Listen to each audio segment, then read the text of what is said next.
1911 সালে খালি পায়ে মোহনবাগানের 11 জন ফুটবলার আইএফএ শিল্ড জয় করেছিল। সারা মোহনবাগান সমর্থক তো বটেই, সারা ভারতকে তারা গর্বিত করেছিল এবং স্বাধীনতা সংগ্রামের ইতিহাসে তারা কিন্তু একটা আলাদা ছাপ রেখে গেছিলো এবং আলাদা গুরুত্ব রেখে গেছিলো, এবং সেটা করেছিল কিন্তু তারা খালি পায়ে।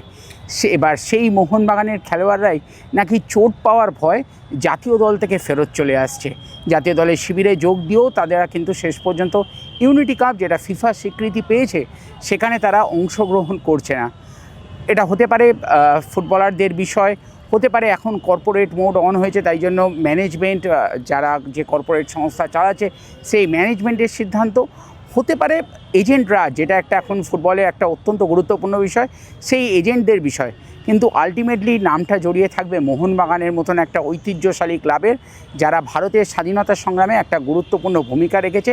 তাদের ফুটবলাররা চোট পাওয়ার ভয় কিন্তু এই একটা জাতীয় দলের হয়ে খেলা, যেটা একটা অত্যন্ত সম্মানের বিষয়, সেইখান থেকে নিজেদেরকে সরিয়ে নিচ্ছে। এটা সত্যিই অন্ততপক্ষে মোহনবাগান সমর্থকদের কাছে একটা লজ্জার বিষয়। আর এই বিষয়ে কী বলছেন প্রাক্তন ফুটবলার দীপেন্দু বিশ্বাস, চলুন সেটাই শুনে নেব ইন্ডিয়ান স্পোর্টস গ্রুপের ভিডিওতে। এই বিষয়টাকে আমি যে মোহনবাগানের যে 7 জন খেলোয়াড়, তাদের দিক থেকে একটা বলা দরকার ছিল যে ভারতীয় দলের হয়ে খেলা, ফিফা অনুমোদিত টুর্নামেন্ট, সেখানে আমার মনে হয় লন্ডনের মতো জায়গায় খেলা, এত ভালো ভালো টিমের সাথে খেলা, তখন মনবীররা আমার মনে হয় গেলে ভালো হতো। টিমের সাথে টিম শক্তিশালী হতো, কেন মোহনবাগানের যে 7 জন খেলোয়াড় তারা আমাদের ভারতের অন্যতম সেরা খেলোয়াড়, সেই 7 জন, এবং সেই জন্যই তারা মোহনবাগানে খেলছে। এবং তারা এই দলের সাথে গেলে কি আমাদের দল, ভারতীয় দল শক্তিশালী হয়।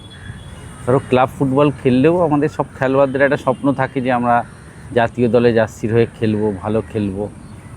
সেখানে মোহনবাগান খেলোয়াড়দের আমার মনে হয় উচিত ছিল, কেন এখন তো কোনো টুর্নামেন্টও নেই, সিজন শুরু হতেও দেরি আছে, কলকাতা লিগে এই খেলোয়াড়রা খেলবে না, সেহেতু আমার মনে হয় মোহনবাগানের যেই 7 জন খেলোয়াড় এই টুর্নামেন্টে গেলে ভারতীয় দল শক্তিশালী হতো। কেন সবার শেষে আমরা যারা খেলোয়াড়রা ছোট থেকে স্বপ্ন দেখি যে ভারতের জার্সিতে গায়ে খেলা, অবশ্যই ইস্টবেঙ্গল, মোহনবাগান, মোহামেডানের হয়ে খেলাও এখনকার খেলোয়াড়দের আমাদের সময় থেকে একটা স্বপ্ন ছিল, কিন্তু ভারতীয় দলের হয়ে খেলাটাই সর্বোচ্চ সম্মান একটা ফুটবলারের কাছে। সেখানে আমার মনে হয় মনবীররা যদি যেত ভালো হতো। আরেকটা যেটা আমি শুনেছি যে মোহনবাগান একটা চিঠি অল ইন্ডিয়া ফুটবল ফেডারেশনকে দিয়েছিল যে এদের ইনজুরি হলে বা এদের কোনো সমস্যা হলে অল ইন্ডিয়া ফুটবল ফেডারেশন সেটাকে দেখবে কি না, এরকম একটা চিঠি আমি শুনেছি আর কি।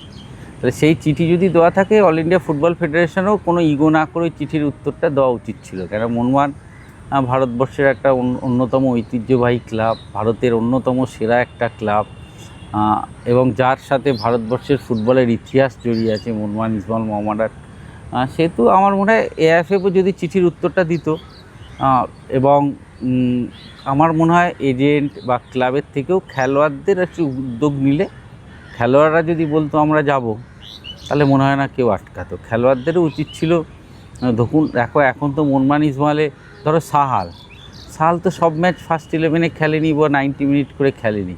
সেই সাহাল যদি আজকে গিয়ে এই টুর্নামেন্টটা খেলতো, সাহালের যে কোয়ালিটি, সেটা আগামী দিনে ভারতবর্ষের ফুটবলের পক্ষে ভালো হতো। অনেক বড় এক্সপোজার, শুধু যে তোমার খেলোয়াড়দের না, তার সাথে যে মোহনবাগান খেলোয়াড়রা গিয়ে যদি আজকের ম্যাচটা ইন্ডিয়া ভালো ফল করতো, তাহলে আমাদের মোহনবাগান সমর্থকরাও খুশি হতো। সেই দিক দিয়ে আমার মনে হয় এখন তো কোনো খেলাও নেই, এই সময় আমার মনে হয় এই খেলোয়াড়রা একটা নিজেরা উদ্যোগ নিয়ে যাওয়া উচিত ছিল।